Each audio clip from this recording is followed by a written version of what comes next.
বিশাল চা বাগান।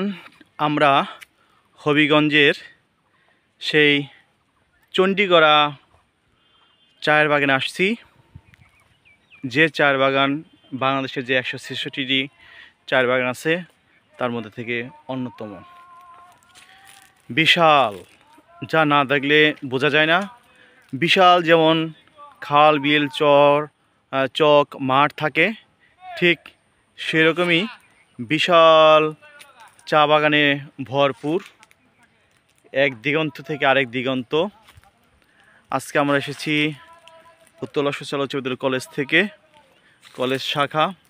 বিশাল মাঠ, অনেক বড় একটি চা বাগান, যেই চা দেশে বিদেশে বিক্রি করা হয়, রিফাইনিং করে, আপনারা জানেন ভিউয়ার্স। সেই চায়ের বাগানে আমরা আসছি।